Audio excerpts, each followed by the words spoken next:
আমার চিড়িয়াখানার ভিডিওটা হচ্ছে গিয়ে এটাই শেষ পার্ট। তো আপনারা যারা সেকেন্ড পার্ট দেখছেন তারা তো জানেন জলহস্তি দিয়েই আমি শেষ করছিলাম। তো থার্ড পার্টটা আমি সেখান থেকেই শুরু করলাম। হ্যালো এভরিওয়ান, আসসালামু আলাইকুম। কেমন আছেন সবাই? আশা করি ভালো আছেন। আমি আল্লাহর রহমতে অনেক বেশি ভালো আছি। তো ঘোরাঘুরির তো আর শেষই হচ্ছে না।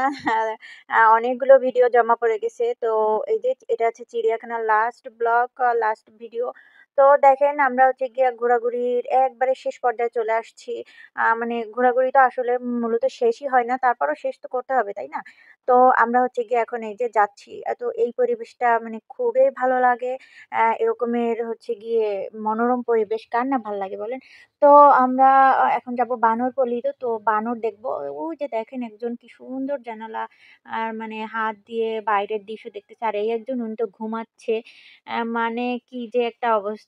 তারপর হচ্ছে আমরা এখন দেখবো ভাড়বেট বানর। এইখানে প্রত্যেকটা পশু-পাখির ইয়াতেই মানে একটা করে ব্যানার দেওয়া ছিল, লেখা ছিল কোনটা কোন প্রাণী। তো কিছু, কিছু প্রাণীর নাম মনে আছে আর কিছু, কিছু মনে নাই। তো এই যে এই একজন উনিও এখন মানে এখান থেকে হাঁটতেছে আর ক্যামেরা দেখে হচ্ছে গিয়ে নিচে লাফ দিয়ে পড়বে। ওই যে দেখেন গেছে গা। তো যাক এই যে এখানে ছিল আরেকজন, ওনার নামটা আসলে কি ছিল জানি না। আ কালো কি আপনারা একটু জানাবেন, হ্যাঁ? যে এটার নাম জানেন একটু কমেন্টস করে বলবেন। তো এটা দেখা শেষ। এখন আসলাম আরেকটা জায়গায়। এখানেও ছিল বানর। বানরের অনেক রকম ভ্যারাইটি ছিল।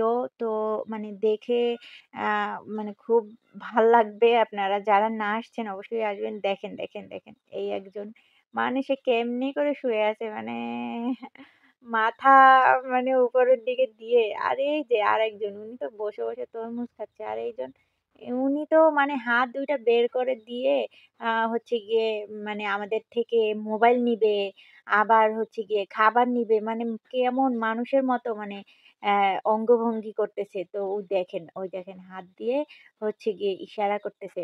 তো এইখানে আবার পাশে একজন উনিও মানে বলতেছে, "কি মোবাইল নিবি? মোবাইল?" তো মোবাইল দেখাচ্ছে। আর ও হচ্ছে গিয়ে মানে দেখেন হাত দিয়ে নাড়াচাড়া করতে মানে দিতে বলতেছে, ছুঁড়ে মারতে বলতেছে। তো এই আরকি।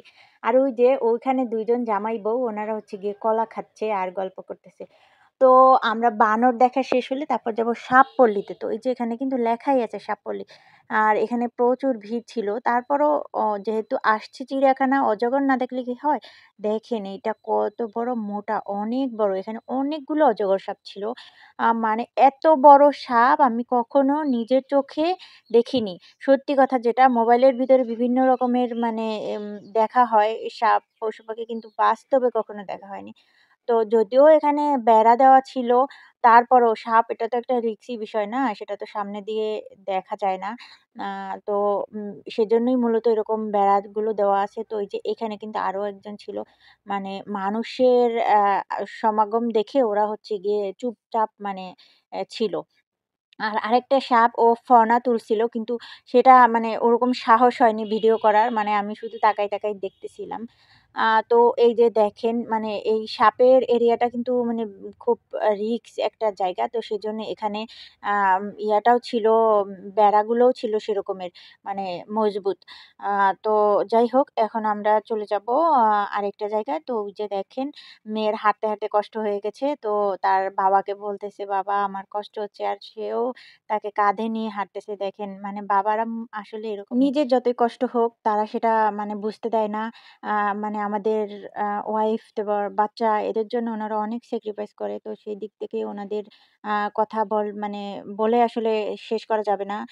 বেঁচে থাকুক পৃথিবীর সব বাবারা, সব স্বামীরা, সবাইকে হচ্ছে গিয়ে আল্লাহ নেক হায়াত দিক এটাই। তো দেখতে, দেখতে দেখেন আমরা মানে চলে আসার শেষ পর্যায়ে দেখতেছি যে এখানে সময় টিভির নিউজ হচ্ছে। তো আপুটা বেশ কিউট ছিল। তারপরে হচ্ছে গিয়ে এখানে দেখি কিছু ফুল, ফুলগুলো দেখে সেগুলোও মানে একটা ক্লিপস নিয়েই নিলাম। তারপরে এই দেখেন কি পরিমাণ ভিড় এখনো মানুষ আসছে। আমরা যাচ্ছি আর ওরা আসছে। মানে প্রচুর ভিড় ছিল। ভিড়ের মধ্যে দিয়ে মানে বেরই হওয়া যাচ্ছিল না। তারপরে আমি চিন্তা করলাম যে চিড়িয়াখানার একটা স্মৃতি তো নেওয়াই যেতে পারে। তারপরে আমি একটা পালক নিলাম। তো হাসব্যান্ডকে বললাম, "আমাকে একটা পালক নিয়ে দাও।" তো সে পালক নিয়ে দিছে। তো পালকটা নিয়ে আমরা এখন যাবো। তো দেখেন শেষ পর্যায়ের আপনার মানে ভিউটা একটু দেখাই যে জাতীয় চিড়িয়াখানা। এখানে ছিল প্রচুর পরিমাণে ভিড়। এইটা ছিল আমার চিড়িয়াখানার ব্লগ। তো ভালো থাকবেন সবাই। যারা আমার ৩ টা ব্লগ দেখেছেন সবাইকে ধন্যবাদ। আল্লাহ হাফেজ।